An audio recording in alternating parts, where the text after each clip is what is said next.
Here the patient, a 74-year-old lady. She really had the strong wish of spectacle independence. She had a nuclear cataract. She was slightly myopic, so not ideal patient because she's used to at least see in the intermediate distance. And she had a total corneal astigmatism of 1.35 on 91 degrees.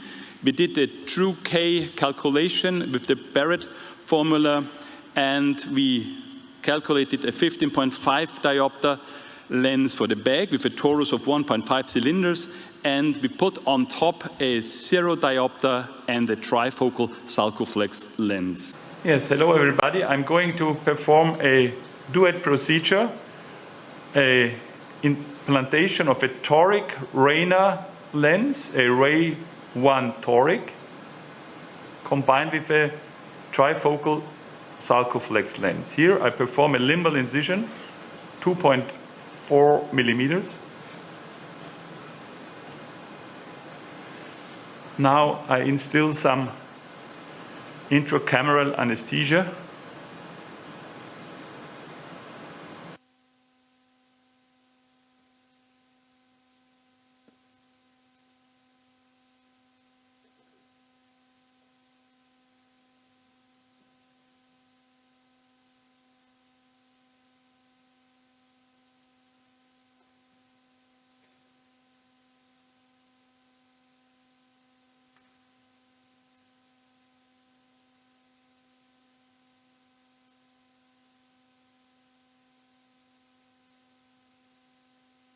Now the next step is that I implant the Toric Ray 1 lens.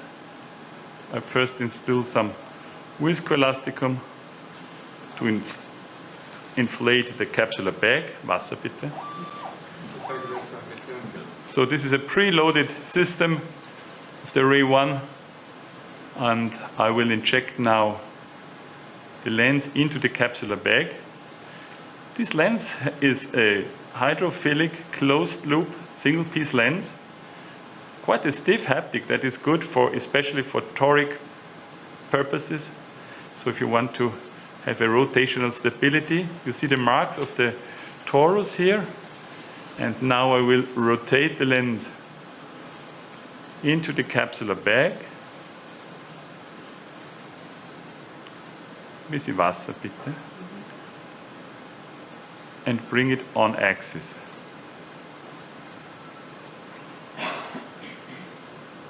So I rotate it in position. I think now this is well positioned. The next step now is to remove the viscoelastic material from the capsular bag. So I first go behind the lens and remove the viscoelasticum from there. Ist es noch polishing? Nein, oder? Na, zurück bitte.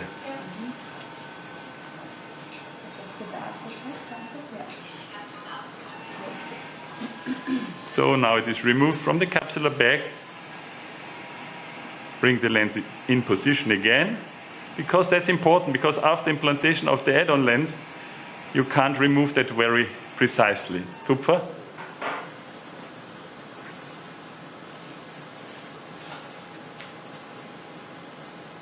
The next step now is the implantation of the add-on, the Sulcoflex trifocal lens. Viscoelasticum, viscoelasticum. Now again, I bring viscoelastic material into the anterior chamber to have space for the implantation and to press down and backwards the bag lens. And then I bring viscoelasticum behind the iris so that I lift the iris a little bit. That makes the implantation easier. Now I'm going to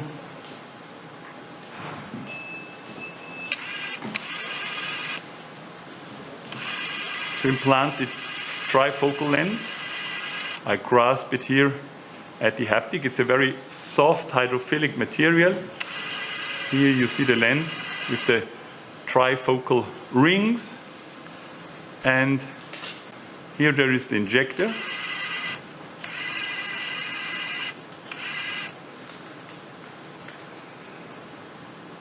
And you bring it here behind the two wings.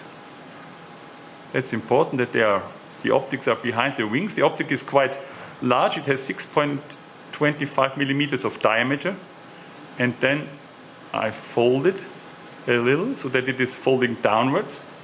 And it is important that the trailing haptic is behind the wings and not entrapped. Wasser bitte. Now I press the plunger and then I will see if there is some resistance. There's no resistance, it's easily moving forwards. So, Wasser bitte auf die Hornhaut, dass man schön sieht. You can see the lens in the injector now. And now the next step is the implantation.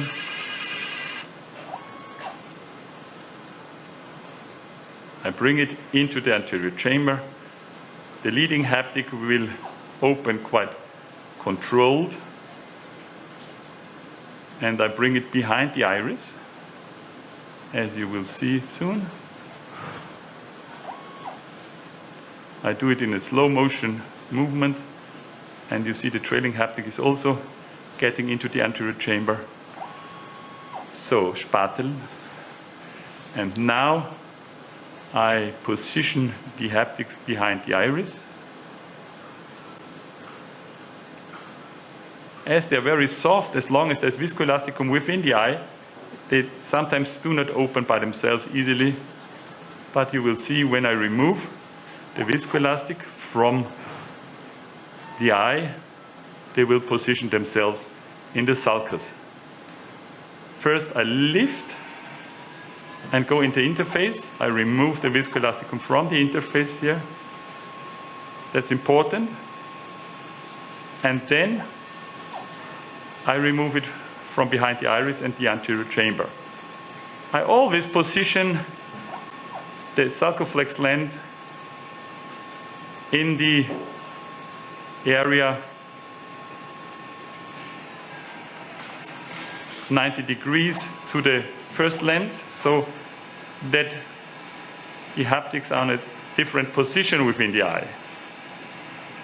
You see the lens, the toric lens, is still stable, even though I'm doing some manipulations on the Sulcoflex lens. It stays in position, quite stable, at 90 degrees, 93 degrees. It's a 15.5 millimeter, 50.5 diopter lens in the bag with a torus of 1.5 diopters. So now I have evacuated all the lens material.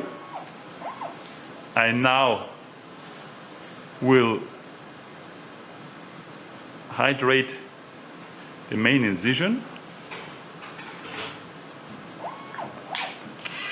And then finally, I will